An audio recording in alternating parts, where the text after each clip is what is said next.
Hi, I'm Dr. Claudia Kim. I am the Lead Cosmetic Surgeon here at New Look, New Life.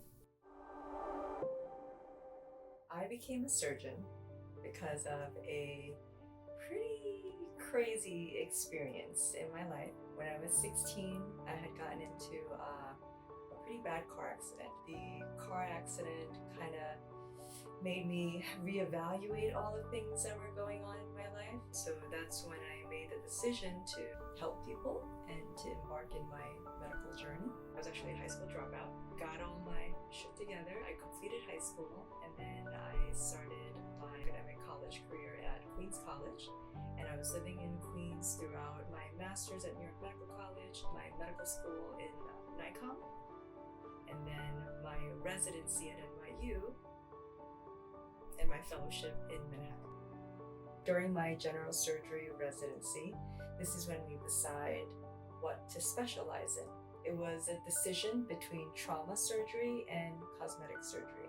Because of my car accident and my trauma, I felt a very strong pull towards trauma surgery. I realized that in trauma and critical care surgery, you have to toughen up and you have to grow very thick skin. And sometimes you're forced to be a little jaded. I didn't want to be jaded. I didn't want to have to suppress my humility to be able to cope with all the sadness in the trauma world. I had gotten into my car accident. There was a plastic surgeon that had altered the course of my life. The accident had left me quite disfigured.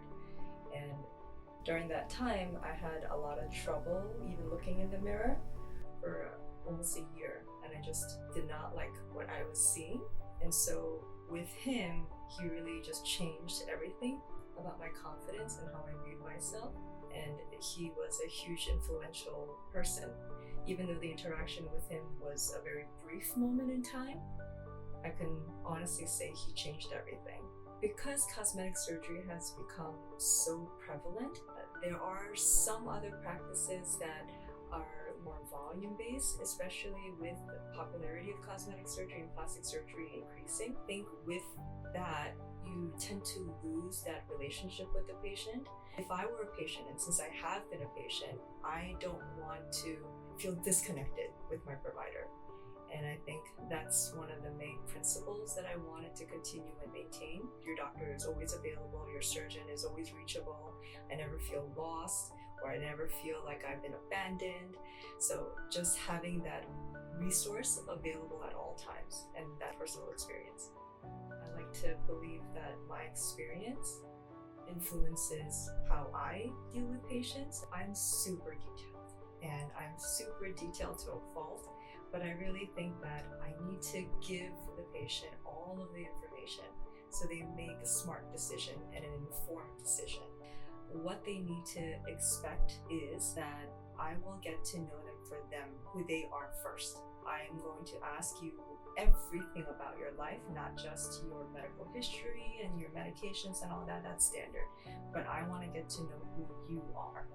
And I think that allows me to understand the whole picture because the person has many aspects and many sides to them. And that's when I decide whether we are going to embark on the journey together. If I'm a right fit because you are interviewing me, essentially, if I'm the right doctor, and I'm also interviewing you to see if you are the right patient for me. And at that point in time, you have to decide, is this person right for me? And if there is that connection. It's really important for realistic expectations. When patients come to me with a certain vision in their mind, we have to be on the right level, right? So if they have unreasonable or unrealistic expectations, then this relationship is not going to work. So if we are on the same path and we have the same vision, then we can make it work. I like to be very detailed, and I like to describe out every single thing that's going to happen and what may happen and even the complications that could potentially happen. So I like to make things very, very clear so that there are no surprises, and if anything happens, we are ready for it and we can take care of it. You should always check if your surgeon is certified, how many surgeries the surgeon has had, and ask if there's been any bad outcomes, right? Because every surgeon will have some kind of bad outcome. So they need to be honest about that. And ask them what do they do to deal with the bad outcome. And also make sure that your surgeon is available, because like I said before, the high volume centers, you may not be able to talk to your surgeon afterwards. So do you have that accessibility to them? Also, do they feel like they are honest? If something happens, are they upfront with it? Or they just kind of sugarcoat it? Honesty is really the best policy. If you have an idea of what you want to look like and they're the ones kind of making the decisions for you, and you don't feel like that's what you want, walk away. Because if you are not on the same page, you're not going to be happy. Something that I definitely learned is that when patients have unrealistic expectations, they're never going to be happy. So if you have a certain image in your head and you are hell-bent on that, but it's not reasonable, you're always going to be striving for something that cannot be attained. And then that's when we get into trouble. We have to make sure that the patient and I have the same image of what the possibility is or what can be achieved. Not everyone is the same. Not everyone is a cookie cutter service. So we really like to custom tailor all of the things that we offer for the right treatment plan. And sometimes, patients will come in and they'll be like, I want this, but it's a discussion. And so if I believe that there is something else that might be a better fit, I will make sure that we have a full discussion about the different things that are appropriate and also may not be appropriate at that point in time for the patient. So we like to make sure that we are all discussing all the different things that are available for the patients that are appropriate.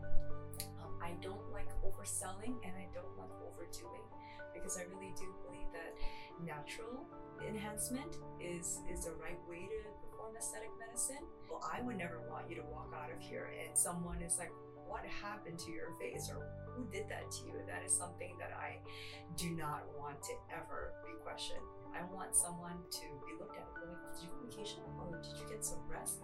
And it should be a natural enhancement. So no crazy changes, which I think is really important, especially in this New York City community. And I want them to be proud and happy with what they look like, and not have people try to guess what they had done. So the aesthetic medicine industry is always evolving, as we know. There's always something new that's coming out, new technology, new techniques.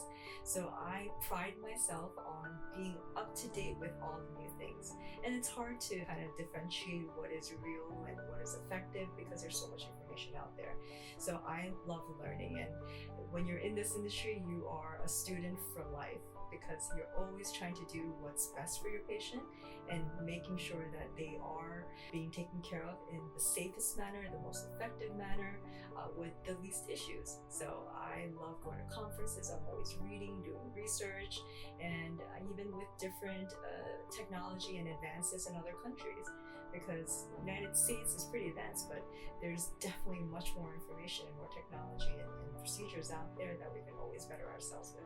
Being a surgeon is hard, but if you love what you do, it's a very cliche saying that you never work a day in your life if you enjoy what you do. And I really truly believe that, because coming to work every day, it doesn't feel like work. It feels like I'm going out to just chat with some people and hang out with some friends, because the happiness that I see in my patients' faces after they've undergone some kind of surgery or some kind of procedure, or just even something so simple as injectables, I feel like when I see them just glowing and they have the spark in their eye, it just makes my day. I am very happy that I do something that I love to do, because I have people around me who just go to work, wake up every day, and it's just a mundane thing, and all they do is look forward to the end of the day.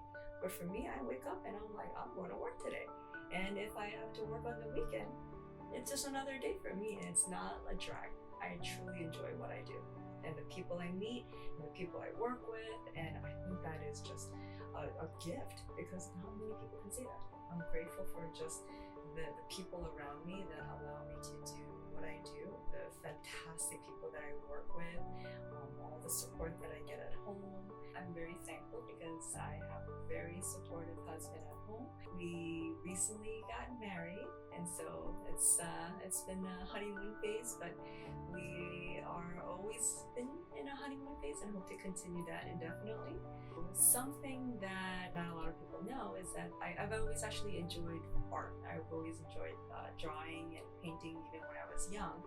And in high school, I actually had a portfolio and I was accepted to an art school. But unfortunately, due to my family's economic circumstance, I wasn't able to go, so I ended up going to Queens College.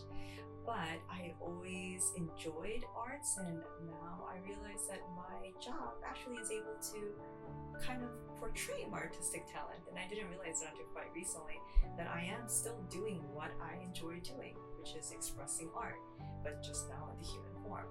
So I'm sculpting, I'm drawing, I'm altering, I'm tweaking, just in a different medium, which is the human body. It's very cool. I like to exercise. I think people see that through my personal Instagram. I am obsessed with animals. My husband always jokes that if it was up to me, I would live in a farm with like 6 baby goats, 20 dogs and cats and animals galore. My fur baby, I currently have a almost 2-year-old little puppy. She's my puppy. Her name is Winnie. She is a half golden retriever, quarter cocker spaniel, and quarter poodle. But she's 100% my child. I like to go hiking. I love to travel, and I love to eat. Food is my passion, and the reason why I work out is because I like to eat. My favorite food is literally anything. I am open to trying anything at least once, and usually all my vacations are already planned out with the restaurants and all the places and all the things that I must consume before I leave. My personal favorite is actually old school hip hop and R&B, and I always have my patient choose their own playlist during the local anesthesia surgeries, so that's when I get to learn about new artists. I love to dance, which is also something that not many people know, because during my heydays I did a lot of dancing. I used to joke that I wanted to be a break dancer or a back dancer when I was a kid, and my mom shut that down real quick. But I still enjoy dancing if my hip and my knees allow it. I love my life. I have nothing to complain about.